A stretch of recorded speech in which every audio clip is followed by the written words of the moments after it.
Australia's property market is different. Let's have a look. Hello everyone, I'm Florian Heise and welcome to another episode of Heise Says. I thought we would have a look at this article shared to me by a viewer. It's about our property market here in Australia and how it's different.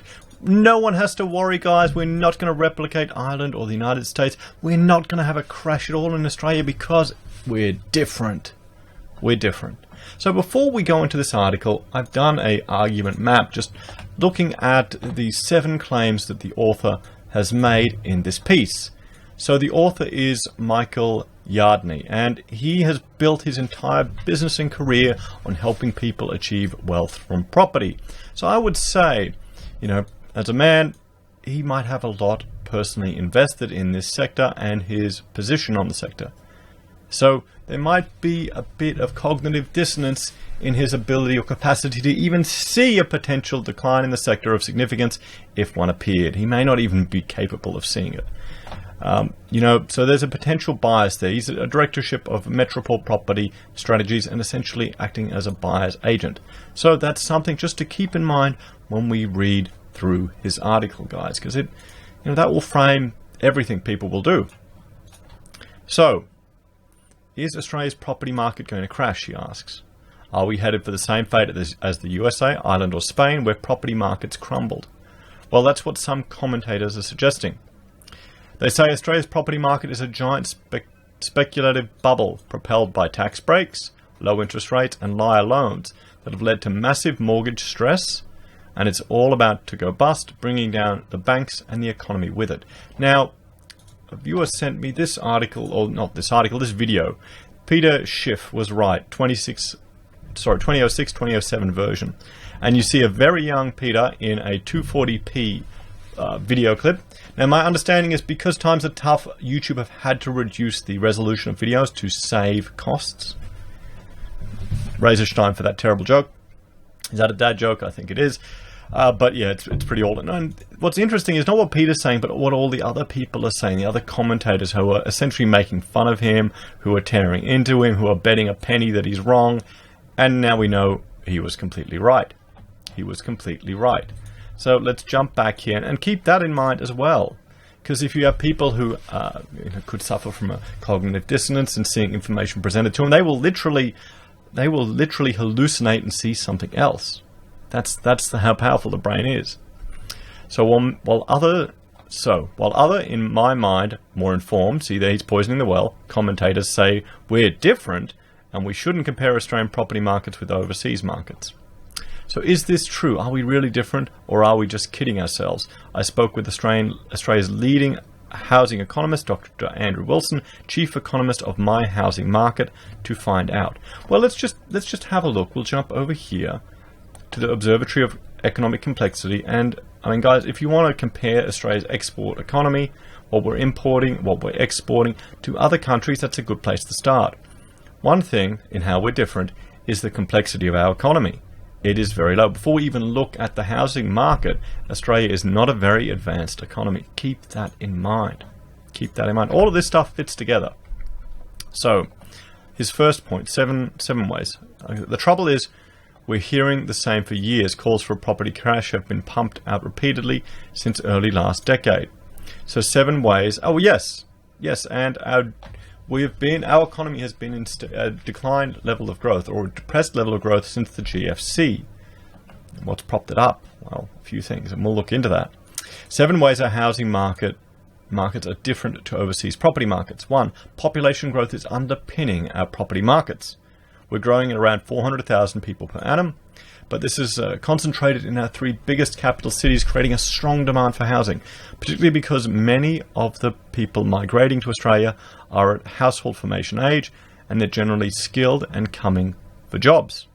Initially, they require rental accommodation, but eventually they buy their own houses. So let's jump over here and have a look at just this first argument that he's put forward because he's putting a contention forward that the Australian property market is different. And the first one is property growth is underpinning our property markets. And that's true. The majority of it is coming from immigration. This chart here shows that if we have a look here, over 50% the latest data I could get was from 2015. 50% of our natural or our population growth was from immigration. And, you know, the latest data was that 190,000 people were coming in per annum. Now, there are some issues and considerations with that.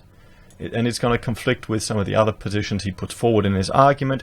One is that it has cultural differences.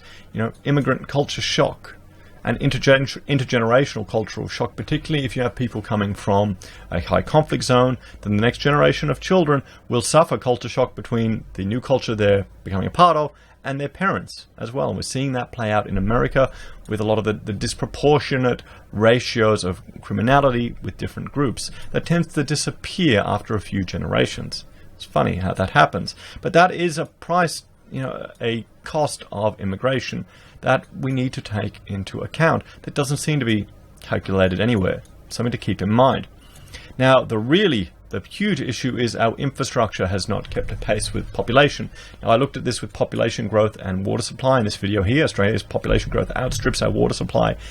It is just ludicrous. When our population has increased by a quarter, our water supply has been, you know, under 2% potable water. And I know some people are saying we can just, you know, depend on desalination. That's an expensive way to do it. And then third, foreign investment was over 90% of building approvals here in Australia. And I will bring up my favorite chart, or one of them, which just shows, that black line shows how high our foreign investment was driving building approvals, and that is going to have a flow-on effect. And I looked at it in this video here where it crashed. Foreign investment crashes in Australia. And we can see that also in building approvals have declined and have gone down. So that's his first argument. Well, yes, population growth is, you know, underpinning the property markets. A big portion of that is from immigration, more than half. That has other flow-on effects. And our infrastructure isn't keeping up with that growth. So that's going to have a greater burden on our whole civilization moving forward. You know, so, and also we're not suffering incredibly rapid, well, I think we are, yeah. 25% growth in 18 years, yeah, that's very rapid. Number two, we have a sound banking system. Australia's banking system is well regulated and risk averse. Even though our lending standards have always been stringent, they've been firmed up following the Haynes Banking Royal Commission. And recently, the percentage of interest-only and high loan-to-valuation loans has been falling, meaning fewer borrowers are at risk. In Australia, borrowers have to guarantee their loans, while overseas some lenders have non-recourse loans, where borrowers can hand back the keys and walk away if the value of their property falls. Remember the so-called NINJA, no income, no job, no asset, subprime and low-doc loans that surged in the US prior to the GFC. Well, he makes a good point here. Our loans are different to what happened in the GFC over in the United States. But, you know, there's still a few things to consider with the claim that we have a sound banking system. So Australian banks are required to have a, you know, adequate capital requirements. We don't really have fractional reserve banking, and I look at it in this video here. Now, my issue is with the incorrect valuations that's coming out, or the, you know, if it's a bubble and it crashes all of a sudden or decreases significantly, we're going to have the issue with banks having difficulty maintaining their adequate capital requirements because a large portion of those loans are in these assets that are at risk. But another point, another counter to that, and I'll put that in here, an objection to this. An objection is that, however, the banks, that will create a disincentive for banks to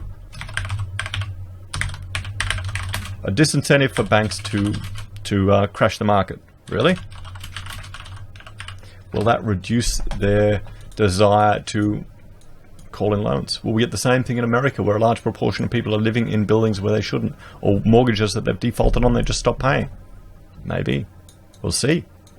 Another one, the cash transaction ban. It's destroying consumer confidence in the banking sector. You're hearing it more and more and more, and it's just walked through the, you know, House of Reps without any real people listening to the debate considerations, but that is a hit to consumer confidence. And banks here in Australia, many of them have adopted UN principles. They've adopted UN principles which are going to, well, dent confidence again, and do we really want UN principles influencing our banking sector? And I've looked at that in a video before. And one of the outcomes of the Royal Commission that he did mention is that banks' profits have taken a hit because of just the unscrupulous behavior of some of the banks. So I'd challenge his claim that we have a sound banking system. I think it's all relative what you're comparing it to. You know, we don't have the same issue of the subprime, just insane type of loans that happen in the US, but we do have a huge portion of interest-only loans and a large portion of people that are in mortgage stress, and an economy that is heavily dependent on natural resources. So, 3. Australia has a long-term undersupply of the right type of property. In general, supply of new dwellings has not kept up with demand, thanks mostly to an increase in net immigration. Sure, we have an oversupply of high-rise apartments, but these are the wrong types of dwellings, often built in the wrong location, not what many Australian families want. At the same time, councils are making it difficult for developers to build the type of property many Australians want, townhouses and large family-size apartments in our middle ring suburbs. So, I mean, he's making an interesting point here, and if we have a look, building approvals, dwelling approvals, private sector approvals have declined. They've slightly trended up, but they're on a sharp decline over the last few years. It's dropped significantly. And if we jump here and have a look at, his claim here, there's a few questions. Consumer confidence is being destroyed in the multi-res sector, and why he's dismissing that sector, that doesn't mean it isn't a large portion of the accommodation that we have to build, because here we've got an oversaturation of the apartments. I mean, just have a look at the West End apartment boom here in Brisbane, just how many apartments that we've done. I've looked at that in a video. And anything in my construction playlist, just with the issues there with construction, we've also got the fire cladding boom. So, long-term undersupply of the right type of property. I'd like to see more information about that claim. Because we've got a lot of empty properties there. And then if we have all this stuff on the market and we start building anywhere else, is that going to, what's going to happen to them? What are the costs? A lot of people invested in those as well. A lot of people invested in these properties that you're just dismissing here, and that you come back to in your next point, which we need to consider. So here's something that, let me know what you think about this claim, guys, in the comments. Debt is not a real worry. Much of the increase Australia's household debt is in the right hands, having gone to older, wealthy Australians who are better able to service their loans. And much of this debt is good debt, borrowed against appreciating assets like residential real estate. Okay, so just before, he made a claim that we've got all these issues with property that's built in the wrong location. But okay, a lot of our wealth is in property. Up to 57% of Australian wealth is in housing. Okay, and if that housing is an apartment stock, guys, in the wrong location, it's going to impact people's ability to service those loans. So this claim kind of addresses, this claim here is attacking this claim. So he's dismissing wealth because, it's in the hands of responsible older Australians that can service those loans, but they've purchased a lot of buildings which are also, which are hit with consumer confidence and which are built in the wrong location. And now we're getting, an oversupply of particular stock. So which one do you want? And then we also have the issue with unemployment is much higher in older Australians. 41% of unemployed people, 55 to 64, 18%, 15 to 24. So guys, yeah, more than double. That's a consideration. If you lose your job over 55, I mean, I've read comments where people have left that it's kind of impossible to get work again. And that's just the reality of the situation. And I think it's going to get worse, guys, with the economy. Here's an interesting one. Australia has a culture of home ownership. This is different to overseas, where many people expect to be tenants for life. In Australia, many of our tenants are in a queue to become home owners. Okay, but here's this claim, the fifth claim. Population growth is largely driven by immigration, and a big portion of that is from non-Western sources. Culture is changing. That flies in the face of what's underpinning your first claim here. Again, which one do you want? Culture will change, guys. Culture will change. Home ownership is going to become less affordable. You've got a whole generation now. Oh, I've got to undo that. You've got a whole generation now that can't even afford to get into the market. Housing affordability isn't what it was like in the 70s or in the 80s anymore. So, rental accommodation is in the hands of private investors. While overseas public housing is usually controlled by government, in Australia the majority of rental accommodation is owned by private investors.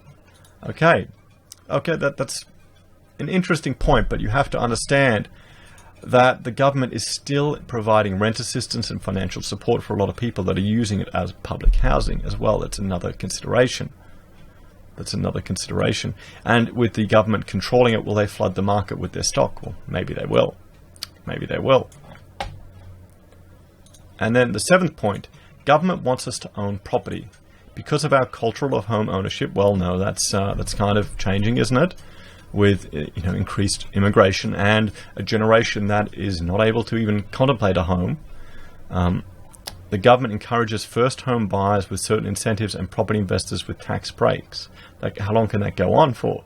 If you lose your job, tax breaks are going to be meaningless, aren't they? While some are suggesting a property market has been buoyed by greedy investors taking advantage of tax breaks such as negative gearing and capital gains tax exemptions, their importance is often exaggerated relative to the supply shortfall. Negative gearing has long been a feature of the Australian tax system for businesses of all types, and in today's low-interest environment, it is not as big an incentive as it was before. Yes, but you need to look at things like this. Foreign investment driving up the cost of property, an incentive for people to make loss to negative gear and shift money around. So one consideration is that this is moving investment from more productive elements of the economy just to housing. So if we jump over here and let's have a look. I mean, government intervention can overheat the market, guys. We've got the broken window fallacy. That's something you should all be familiar with. And we've got first home buyer FOMO, driving first home buyers to take on huge mortgages. So guys, these are his 7 points. These are his 7 points that he's made, that our housing market is different. And I think there's a subtle jab at the work of North and Adams, particularly with regards to mortgage stress in here, that he's hinting at. What do you guys all think? Do you agree with my arguments against his 7 positions? Do you have something you'd like to add? Let me know in the comments below. If you'd like to have a look at this map, I will link to it and you can view it online. I think you just need an account with Rationale. But the kids are making a racket. I've got to go. If you like my content and want to help me produce more, please like, share and subscribe. I also have a Patreon and a Subscribe Star where you can make a small donation, and PayPal and Amazon, where I receive a small referral kickback when you make a purchase. Doesn't cost you a cent. Guys, take care, have a great day, and I will talk to you later. Bye for now.